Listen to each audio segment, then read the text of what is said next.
Assalamualaikum warahmatullahi wabarakatuh. Apa kabar para peserta kuliah online Al-Fatihah Reflection Therapy? Semoga puasanya lancar ya. Dan juga semoga diberikan kesehatan fisik dan mental untuk melalui situasi pandemi COVID-19 ini. Perkenalkan, saya Psikolog Sakti. Pekerjaan utama saya adalah sebagai konselor dan terapis. Dan sebelum kita mulai materi Al-Fatihah Reflection Therapy, saya akan membacakan surat. أعوذ بالله من الشيطان الرجيم بسم الله الرحمن الرحيم الحمد لله رب العالمين الرحمن الرحيم مالك يوم الدين إياك نعبد وإياك نستعين اهدنا الصراط المستقيم صراط الذين أنعمت عليهم غير المغضوب عليهم ولا الضالين.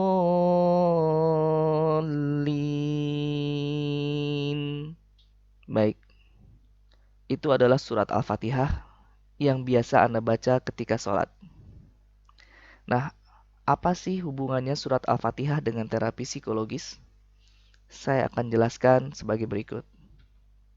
Menurut LKD tahun 1985, kurangnya pengenalan terhadap Tuhan sebagai the ultimate source yang memberikan petunjuk, keringanan, perlindungan, dukungan, dan keberlangsungan hidup dapat membuat individu rentan mengalami gangguan psikologis seperti depresi, cemas, dan lain sebagainya.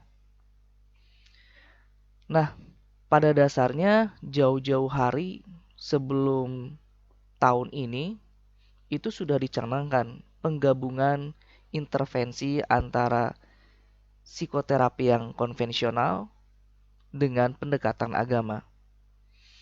Psikoterapi konvensional itu seperti psychodynamic psychotherapy, kemudian terapi perilaku, terapi kognitif, humanistik, positif psikologi. Nah, itu digabungkan dengan kitab suci ya dalam agama-agama yang ada di dunia ini. Baik itu Islam, Kristen, Buddha, Hindu dan segala macam. Nah, jadi upaya integrasi ini sudah lama gitu ya. Kemudian salah satu tokoh psikologi di American Psychological Association, namanya itu Richards dan Bergin, mereka mengusulkan psikoterapi teistik, yaitu psikoterapi yang menggabungkan antara psikoterapi konvensional dengan pendekatan teistik, yaitu pendekatan agama. Nah, jadi upaya ini sudah dilakukan jauh-jauh hari, baik itu prakteknya maupun juga penelitian-penelitiannya. Sehingga semakin lama, semakin ke sini, itu semakin berkembang psikoterapi yang berlandaskan dengan agama. Ayat-ayat dalam kitab suci itu telah digunakan oleh psikoterapis untuk membantu klien mengubah pikiran dan perilaku disfungsionalnya.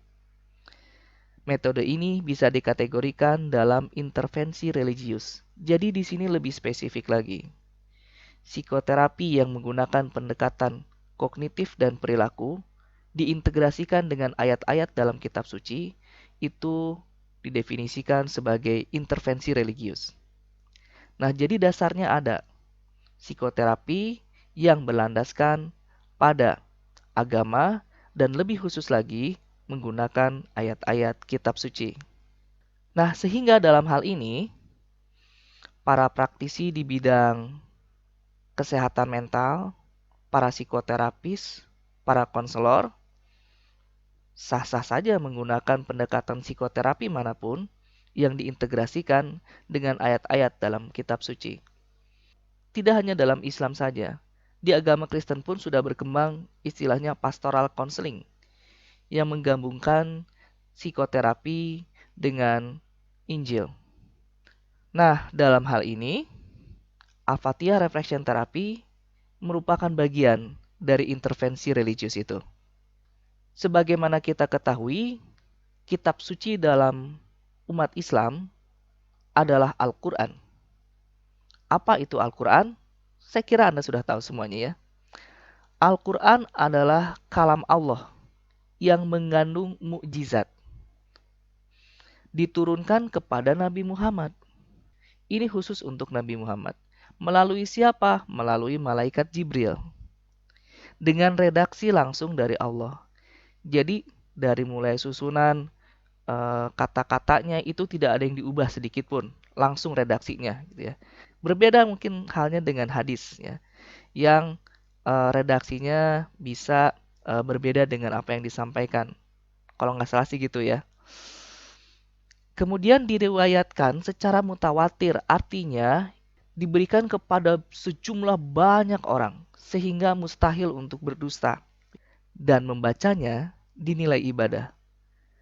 Setiap satu huruf dalam Al-Quran ketika dibaca itu dapat 10 pahala. Baru ngebaca satu huruf saja. Nah, kemudian dimulai dari surat Al-Fatihah sampai Anas. Nah, itulah definisi Al-Quran yang saya temukan gitu ya dari berbagai macam sumber. Nah, di sini ada ayat Al-Quran surat Shad ayat 29. Kita bacakan dulu ya. A'udzu billahi minasy syaithanir rajim. Kitabun anzalnahu ilaika mubarakun liyadabbaru ayatihi waliyatadzakkara ulul albab. Yang artinya adalah kitab Al-Quran yang kami turunkan kepadamu agar mereka menghayati, mentadaburi ayat-ayatnya dan agar orang-orang yang memiliki akal mendapat pelajaran. Atau dalam bahasa Inggrisnya, this is a blessed book which we have revealed to you that they might reflect upon its verses and that those of understanding would be reminded. Nah, di sini kata tadabur dalam bahasa Indonesianya itu menghayati. Dalam bahasa Inggris itu refleks. Nah, pada dasarnya kata refleksi ini sendiri juga memiliki makna yang sama dengan kata tadabur, yaitu menghayati, menemukan makna-makna yang terkandung, gitu ya. Nah, jadi disinilah mulainya bahasa Al-Fatihah Reflection Therapy. Dulu itu saya pernah mengusulkan namanya tuh terapi tadabur Al-Fatihah. Tetapi entah mengapa kata-kata itu di dunia psikologi saat itu belum begitu populer dengan kata tadabur. Sehingga kata tadabur itu diganti dengan refleksi. Jadilah Al-Fatihah Reflection Therapy. Pada dasarnya sama juga sih dengan terapi tadabur Al-Fatihah. Nah, ini tentang tadabur Al-Quran ya.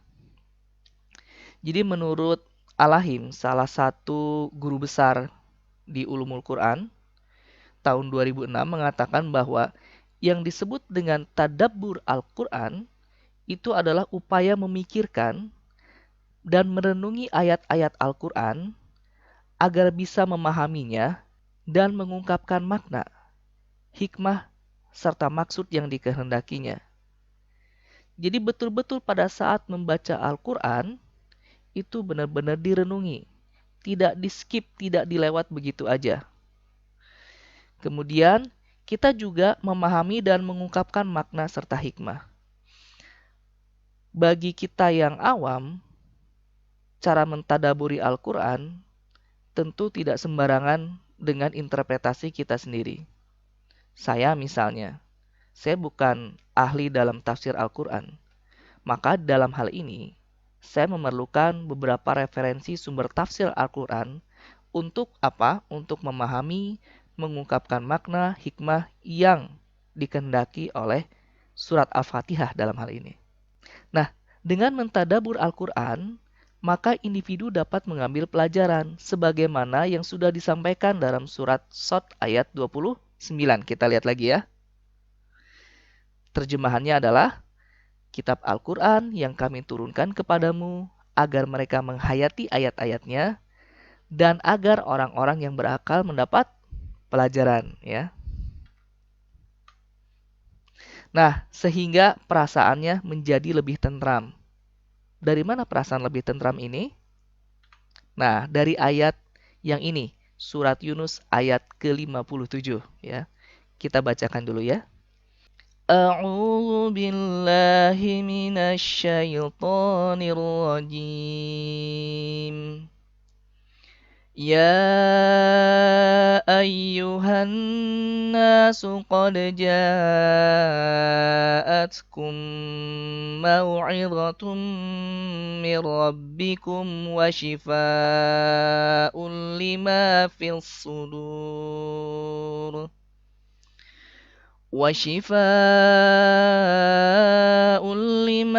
الصدور وهدى ورحمة للمؤمنين.